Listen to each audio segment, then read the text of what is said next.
우리의 신앙생활에서 우리가 놓치고 있는 부분이 있다 하는 것을 또 본문을 통해서 깨닫게 됩니다. 특별히 45절 이하 52절까지는 무리를 걸어오신 예수님, 그리고 53절부터 56절까지는 예수께서 어디를 가든지 마을마다 동네마다 사람들이 병든 자를 데려와서 예수의 옥자락만 만져도 병이 고쳐졌다. 그런 내용이 기록이 되어 있는데요. 바로 이 앞의 사건은 오병이어의 기적을 일으키셨던 또 사건이었지요. 우리는 이와 같이 많은 사람들이 우리를 포함해서 예수님의 기적을 보기를 원하고 또 병든 자는 병이 고쳐지기를 원하고 경제적인 문제를 안고 있는 사람들은 경제적인 풍요를 원하고 여러 가지의 많은 그 문제들이 해결되기 위하여 예수를 찾는 사람들이 대부분이라는 것입니다. 그런데 오늘 본문에서 우리에게 놀라운 도전을 하고 있는 것을 깨닫게 돼요. 예수께서 풍랑이는 바다를 걸어서 오셨잖아요. 다시 볼 것입니다. 그리고 배에 오르셨는데 갑자기 바람이 잠잠해지는 거예요. 그러니까 제자들이 깜짝 놀라죠. 그 부분을 이 마가복음의 저자인 마가는 저들이 오병이어의 기적을 보면서도 깨닫지 못했기 때문에 이렇게 풍랑이 잠잠해지는 것을 보고 놀랬다라고 표현했다는 거예요. 그 깨닫지 못했다. 우리가 병든 자들이 고침을 받지요. 환자들이 병이 고쳐지면 병원을 다시 찾을 이유가 없잖아요. 그러니까 병이 고쳐지고 나서 끝까지 주님을 따라야 되는데 병 고침 받으면 다시 또 세상 나가버리잖아요. 사람들이 어려운 일을 만나면 하나님께 나와서 기도해요. 그래서 기도해서 그 문제가 해결되고 나면 또 마음이 갈라진다는 말이에요. 그러니까 사람들의 마음이 갈라졌다 혹은 떠났다. 그러니까 사람들이 뭔가 누군가에게 막 사랑을 고백하지만 그것을 딱 얻고 나면 또 돌아서 버리는 그런 아픔들 말이죠. 뭐가 문제죠? 예수께 나와서 주님께 사랑을 고백하면서 그러나 또 어떤 어려움을 만나면 또 돌아서는 뭐가 문제죠? 오늘 그 부분 우리가 함께 묵상해 보기를 원합니다. 오늘의 본문은 풍랑을 만난 제자들에게 무리를 걸어오셔서 그들을 구원하셨다는 내용이 기록되어 있습니다. 이 내용은 마태복음 14장의 말씀과 같은 내용을 담고 있는데요. 특별히 마태복음 14장에는 무리를 걸어온 예수를 바라보고 만일 주님이시거든 나로 하여금 무리를 걸어오라소서 베드로가 말했을 때에 그가 이제 무리를 걸었던 사건, 그리고 물속에 빠지고 예수께서 건져주시면서 하셨던 대화, 그 내용이 마태복음 14장에는 첨부되어 있습니다. 같은 내용을 담고 있는 거죠. 자, 저는 그 두 마가복음과 마태복음을 함께 같이 묵상하면서 우리들의 신앙생활, 늘 일상과 같이 살아가는 우리의 삶에서 놓치고 있는 부분이 무엇인가? 우리는 무엇을 더 강화해야 하는가? 우리는 어디에서 우리가 다시 신앙을 점검해 봐야 하는가 하는 부분 우리가 살펴보기를 원합니다. 이 본문을 묵상하다 보면 몇 가지의 관심을 갖게 하는 부분들이 있죠. 그 첫 번째는 예수님께서 그 베세다 들녘에서 수많은 줄잡아 15,000이나 되는 사람들에게 그 오병이어의 떡과 물고기 가지고 먹이시는 그 멀티플라이, 증가하는 그런 기적을 행하신 이후에 제자들을 먼저 보내고 당신은 산으로 기도하러 가셨다 하는 부분입니다. 무리를 작변하시는 후에 기도하러 산으로 가시니라 라고 46절은 기록했죠. 예수님은 늘 그렇게 혼자 기도하는 생활을 하셨습니다. 한적한 곳에 가서 기도하시는 예수님, 우리는 그 모습을 복음서에서 자주 보게 됩니다. 메시아이신 예수님, 그분도 늘 기도 생활을 하셨습니다. 그것도 밤새껏 말입니다. 오늘 이 밤에도 사경까지 기도하십니다. 사경이라면 유대인들은 시간을 초경, 2경, 3경, 4경으로 오후 6시부터 다음날 6시까지를 구분하게 되죠. 그러니까 3시간 단위입니다. 3시부터 6시, 다시 말하면 새벽녘이라는 것을 알 수가 있습니다. 예수님은 그렇게 기도하셨어요. 우리가 놓치고 있는 부분이 무엇이냐는 것입니다. 기도 생활해야 한다는 것입니다. 우리가 늘 주님과의 만남과 사귐을 우리가 가져야 되는 거지요. 기도라는 것은 단순히 내 안에 있는 것을 아뢰는 것만이 아니라고 여러분에게 수차 설명을 드렸습니다. 기도는 주님을 만나는 것이고, 기도는 주님과의 대화를 하는 것이고, 주님은 내 안의 문제를 고하기도 하지만 주님께서 나에게 깨우쳐 주신 것을 깨닫기도 하고, 주의 음성을 듣는 자리가 기도하는 자리입니다. 그러므로 하루를 시작하기 이전에 먼저 주님을 찾는, 그리고 수시로 주의 얼굴을 구하는 기도 생활이 회복되어야 한다 하는 것입니다. 그리고 이제 두 번째는 2명씩 짝을 지어서 예수께서 전도를 보내셨잖아요. 그들이 전도할 때 엄청난 기적이 나타나지 않습니까? 귀신이 쫓겨나고 또 병든 자가 고쳐지고 무백성들이 예수를 영접합니다. 하나님 나라를 받아들입니다. 예수께서 그들에게 말씀하시기를 너희는 전대도 가지 말고 두보로도 가지 말아라. 어느 곳에 가든지 너희를 영접하는 자를 그 집에 들어가서 쉬어라. 그 말을 떠날 때까지 다른 데 가지 말고 그 집에만 있어라. 그런데 이들이 지금 전도하고 돌아왔다는 것은 가는 곳곳마다 이와 같이 이들을 영접해 주는 사람들이 있었다는 것이 전제되지요. 바로 그 제자들입니다. 예수님과 함께 살았고 예수의 말씀에 순종하며 사는 그들이었는데, 그럼에도 불구하고 그들이 배를 타고 이 갈릴리 바다, 갈릴리 호수에 나왔을 때 풍랑을 만난다는 것입니다. 저물매 배는 바다 가운데 있고 예수께서 홀로 무태에 계시다가 바람이 거스름으로 제자들이 힘겹게 누워졌는 것을 보시고 밤 4경쯤에 바다 위로 걸어서 그들에게 오사 지나가려고 하심이라고 되어 있죠. 그 불과 며칠 전 그 제자들은 갈릴리 여러 지방에서 엄청난 사역을 했습니다. 더군다나 어제는 그 오병이어의 기적을 일으키신 예수님을 섬기고 심부름하며 그 많은 사람들을 먹이는 그 현장에 있었습니다. 매일 예수와 함께 있었던 사람들이죠. 더군다나 지금은 또 예수께서 그들에게 먼저 가라 그래서 배를 타고 나온 것 아니겠어요? 예수의 말씀에 순종하고 왔습니다. 그런데도 그들이 탄 배가 바다 가운데 왔을 때 풍랑을 만났다는 것입니다.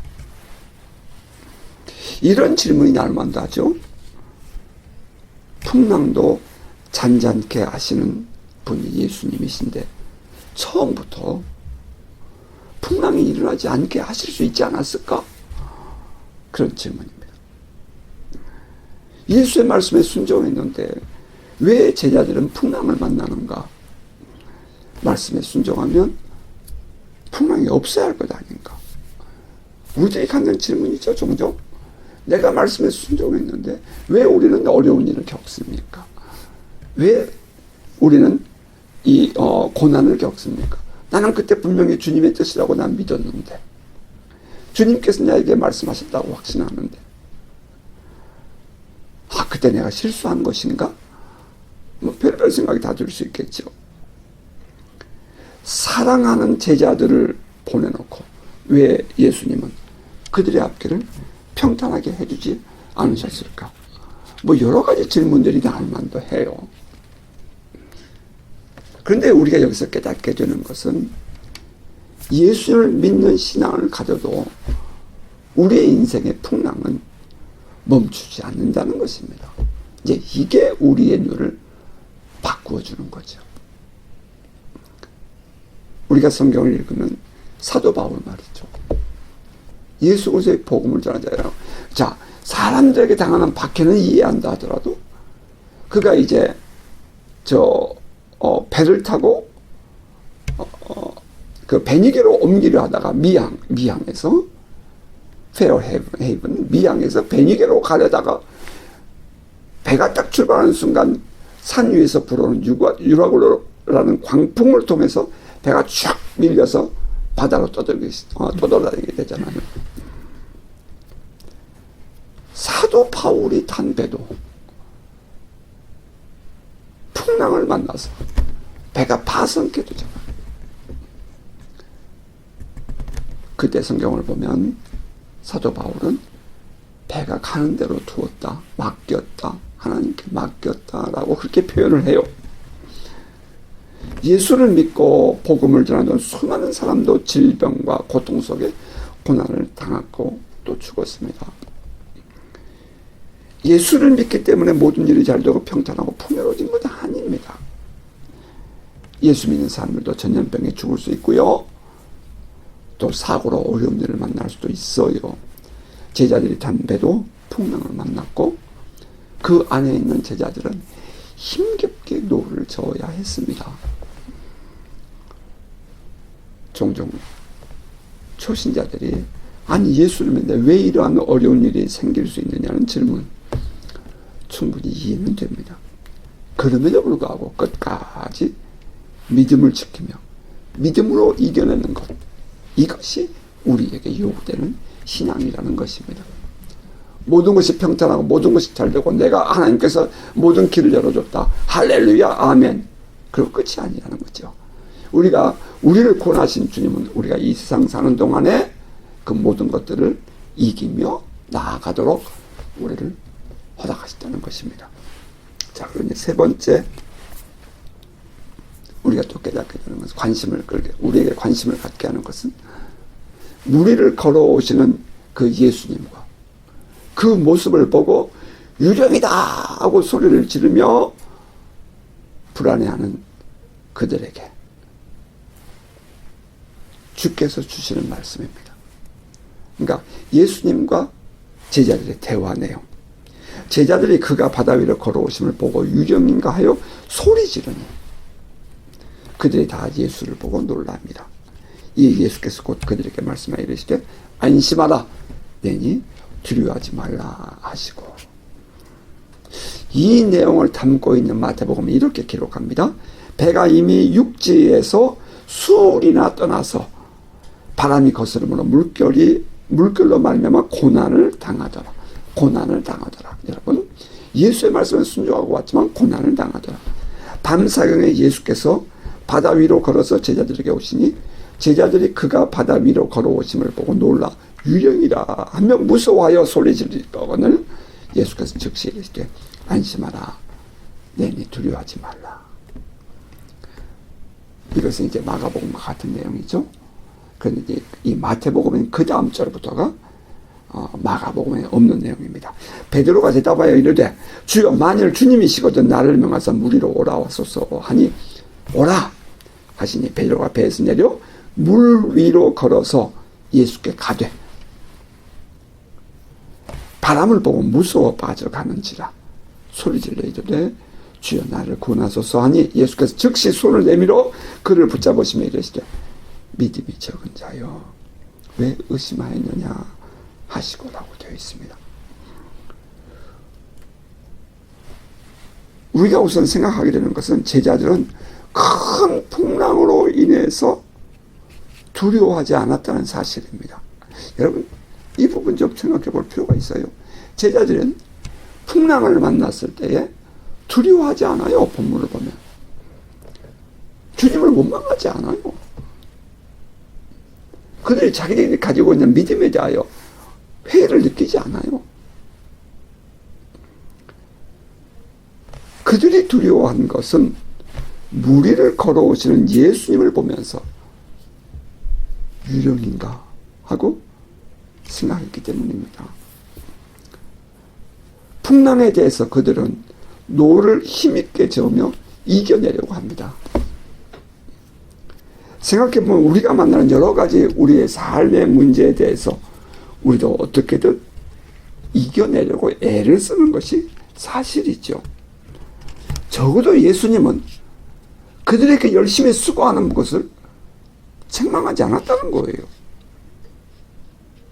종종 사람들은 이거 혹시 내가 주님의 뜻을 거스르는 거 아닌가? 뭐 별의별 소리도 다 하죠. 가만히 앉아서 말입니다. 아니에요. 여러분들이 살아가는 동안에 만나는 어려운 문제들을 해결하기 위하여 애쓰고 노력하는 것, 기도하면서 하나님께 구하고 지혜를 구하고 하는 것, 주님은 그거 나무르지 않아요. 여러분 잘하고 계시는 거예요.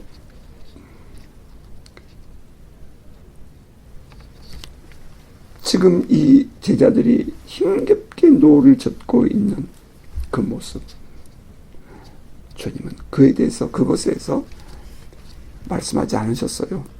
그리고 또 한편 예수님을 무리를 걸어오신 예수님을 보면서 유령이다 외치는 그들에게 야 이 녀석들아 나야 믿음도 없냐 나를 못 알아보냐 이렇게 책망하지 않았다는 거예요. 오히려 예수님은 그들에게 내니 두려워하지 말아라. 얘들아 나야 걱정하지 마. 얘들아 나야 걱정하지 마. 여러분 여러분의 인생에서 그 주님께서 나를 부르시고 찾아오시며 나야 내니 안심하라 두려워하지 말라 그 말씀이 여러분의 삶의 순간순간 깨달아지며 그 주님이 함께 하시는 은혜가 있기를 주의 이름으로 축복합니다. 아이들이 울다가도 엄마가 문 밖에서도 얼굴 보이지 않아요. 엄마 여기 있다.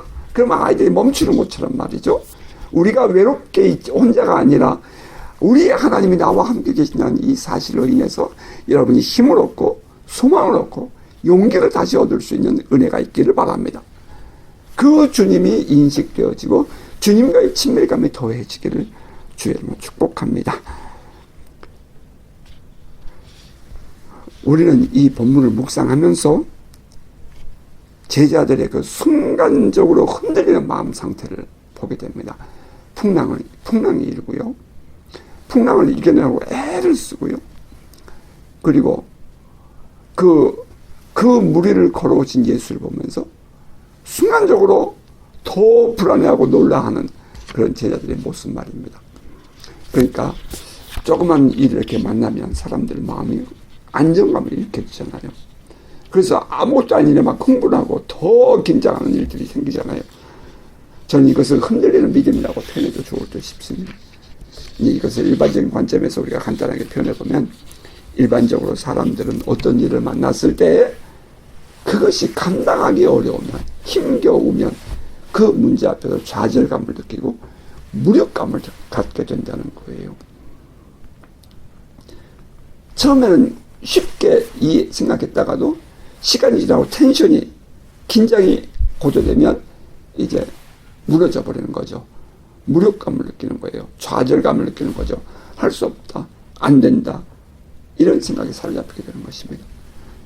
그때 아무도 나를 도와줄 사람이 없다거나 해결할 방법이 없다라고 생각이 되어지면 이제 나 혼자라는 고립감에 빠지게 되죠. 무엇보다 나만 혼자 남았다, 나만 혼자 겪는다라는 압박감이 밀려오면 우리는 감당할 수 없는 우울감에 빠지게 된답니다. 마치 엘리야처럼 말이죠. 우린 이것을 엘리야 증후군이라고 말하잖아요. 예수 믿는 사람 다 죽었고 나 혼자만 남았습니다. 이 백성들은 다 돌아섰고 나만 혼자 남았습니다. 그리시니까 해서 하나님께 그렇게 말하잖아요. 아니 차라리 하나님께 나오면 다행이죠. 문제는 그것을 혼자 이겨내려다가 극단적인 생각을 하는 사람들이 생긴다는 거예요. 이게 문제죠. 왜 저 사람 저렇게 행동을 해? 왜 저 사람 저렇게 말해? 그렇게 말하는 것도 우리가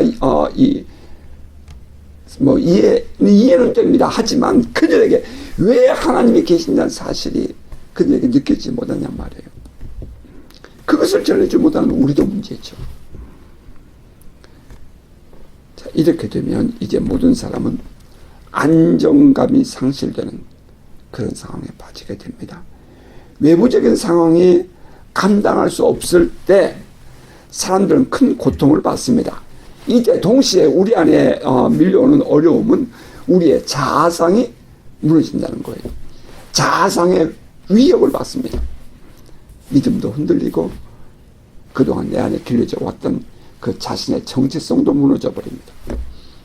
그동안 믿음으로 산다, 기도하며 산다, 나 신앙 안에 살았어, 나 하나님 의지하고 살았어 라고 생각했던 모든 것들이 이제 큰 상처를 입게 되고, 이제 그렇게 되면 우리 안에 어떤 일이 생겨요? 불안해지는 거예요. 이젠 주님도 안 보이고 나 혼자거든. 하나님 음성도 안 들리고 나 혼자니까 불안해지는 거예요. 어떻게 하지? 어떻게 살아가지? 이제부터 매사가 불안하게 됩니다. 이때 불안한 정서는 이제 두 가지 반응을 낳게 되는데요. 하나는 건설적인 방향이고 하나는 파괴적인 방향일 것입니다. 제자들은 예수의 말씀을 따라서 배를 타고 건너편 바다 건너편으로 가고 있었어요. 그럼에도 불구하고 바다 가운데 왔을 때 풍랑을 만납니다. 참고로 여러분에게 말씀드리면 이 갈릴리 바다는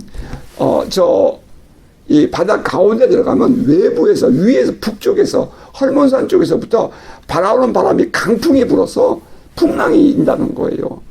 이것은 갈릴리 바다의 특성입니다. 마치 그 유라고로 강풍이 산 위에서부터 불어오는 것처럼 헐몬산에서 밤이 되면 찬바람이 내려오는 거죠. 우리가 좀 요즘 우리가 아는 조그만 지식으로 생각해보면 산은 흙이라서 빨리 식고 바다는 따뜻하니까 바람이 위에 산에서 이 바다로 불잖아요.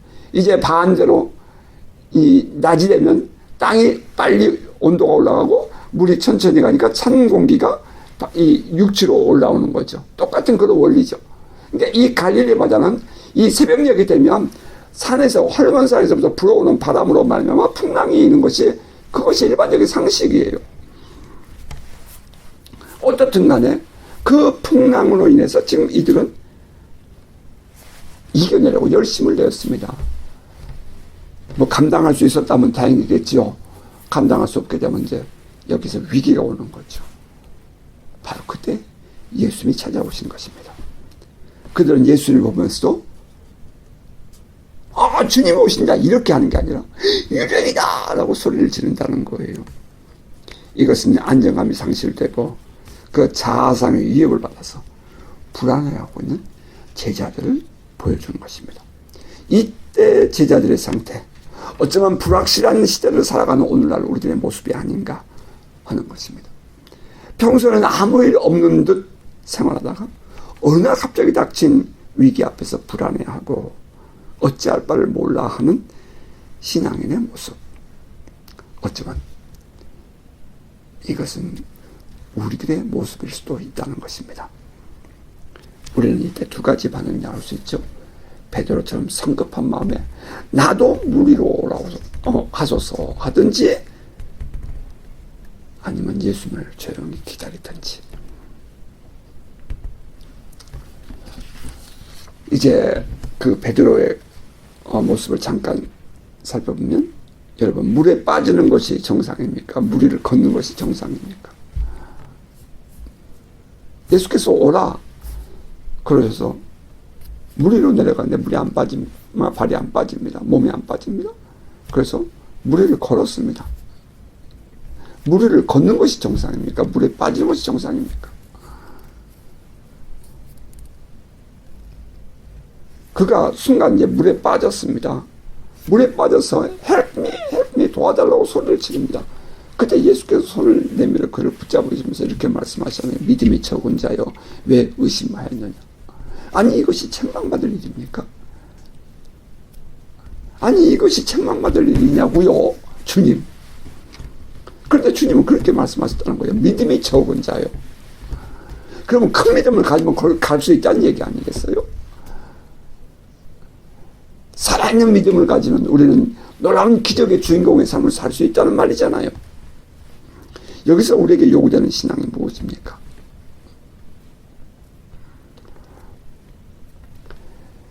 베드로가 배에서 내려 물 위로 걸어서 예수께로 가되 방향이 있죠. 예수를 보고 있는 거죠. 그런데 바람을 보고 무서워 빠져가는지라. 바람을 보고 무서워 빠져가는지라. 이때 예수의 말씀은 믿음이 적은 자여 왜 의심하였느냐라고 했다는 거죠. 구약 성경을 보면 하나님은 선지자들에게 너희들 무엇이 보이느냐, 무엇을 보느냐 이렇게 질문하는 경우가 참 많아요. 믿음은 무엇을 보느냐 하는 것과 매우 깊은 관계가 있습니다. 히브리서 11장 1절에 보면 믿음은 바라는 것들을 실상이요 보지 못하는 것들을 증거니라고 했죠. 거기에 본다는 단어가 반복되죠. 바라는 것들을 실상이요 보지 못하는 것들을 증거다라고 했어요. 믿음과 보는 것은 깊은 관계가 있습니다. 베드로는 바람을 보고 순간 무서움에 사로잡히게 됩니다. 여러분이 없는 것을 보는 순간 없어지는 거죠. 보이지 않는 것을 보는 것이 믿음이죠.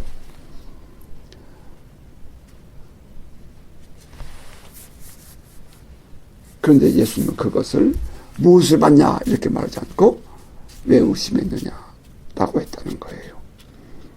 여기서 우리는 또 하나의 우리의 신앙의 영성을 봅니다. 예수만 보아야 하는 거지요. 살아계신 하나님, 전능하신 하나님이 우리의 답입니다. 믿음의 걸음을 걸어갈 때 우리의 삶이 사실은 믿음의 삶이죠. 믿음의 삶을 살아갈 때 우리는 고개를 들고 주님을 바라보고 살아가는 삶을 살아야 한다는 것입니다. 자, 그리고 이제 넷째.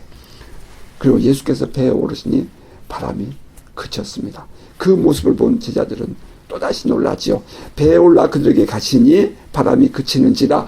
제자들이 심히 마음에 놀라니 이는 그들이 그 떡 되시던 일을 깨닫지 못하고 도리어 그 마음이 둔하여졌음이로라. 예수께서 배에 오르시자 바람이 그쳤습니다. 그 모습을 본 제자들이 놀라지요. 이것을 기록한 이 마가는 이렇게 설명을 붙였다는 거예요. 이는 그들이 그 떡 되시던 일을 깨닫지 못하고 도리어 그 마음이 둔하여졌음이로라. 여기서 우리는 우리 자신을 다시 한번 뒤돌아보게 돼요. 오병이의 기적을 체험하면서 제자들이 깨달아야 했던 것이 무엇이었죠? 이 풍랑이 잠잠해지는 것을 보고 그들이 심히 놀랬다고 했는데 그것을 놀라는 그 제자들을 향해서 이 내용을 기록하고 있는 마가는 그 첫날 오병이의 기적을 체험하면서 그들이 깨닫지 못했기 때문이야 라고 말했다는 거예요.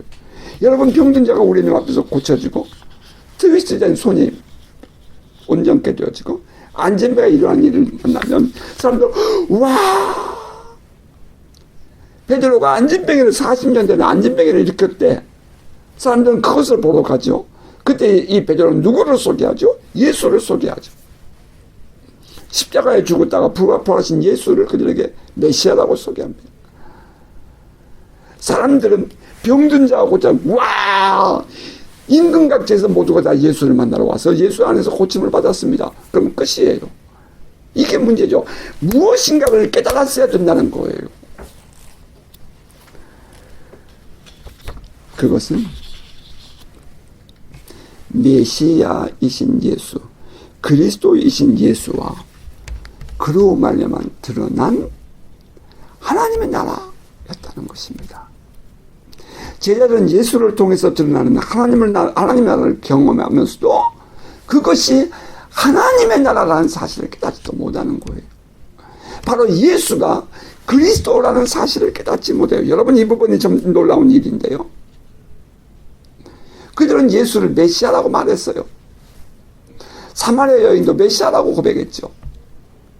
베드로도 와보라 메시아라고 따랐어요. 그런데 당시에 이 제자들은 그들이 가지고 있는 그 유대적인 묵시론적인 메시아를 기다렸다는 거예요. 다시 말하면 로마의 압제로부터 우리를 구원할 메시아.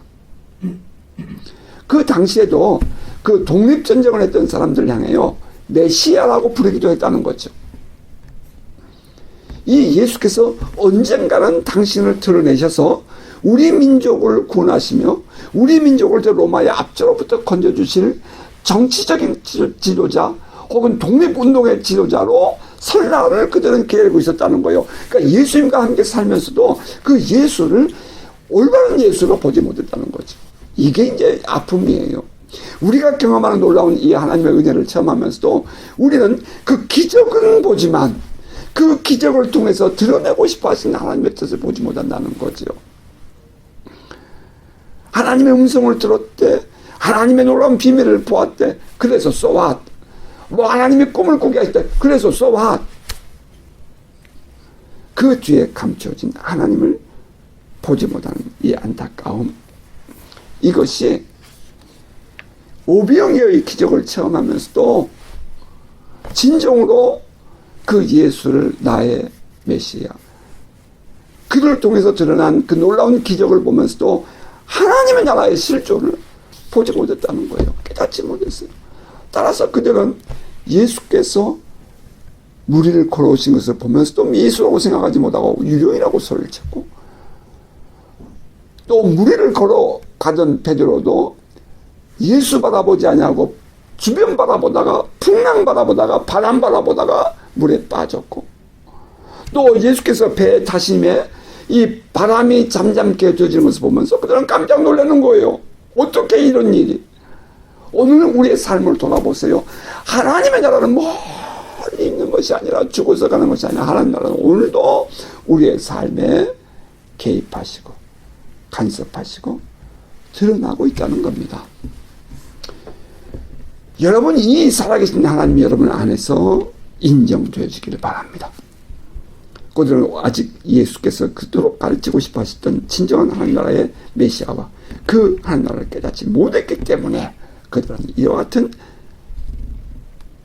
안타까운 시간을 보내고 있는 거예요.